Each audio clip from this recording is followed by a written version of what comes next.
سخن سنجیده گر گویی عزیزی، ورنه مثل مرکب بی تمیزی.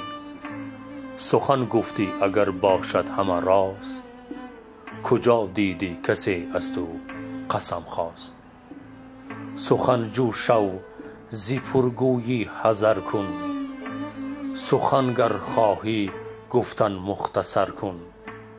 سخن گفتی به هر سویت نظر کن، ز بدخواه و رقیبی خود حذر کن. سخن حق گویی گر تو با تمیزی، برای خاص و عام چون جان عزیزی.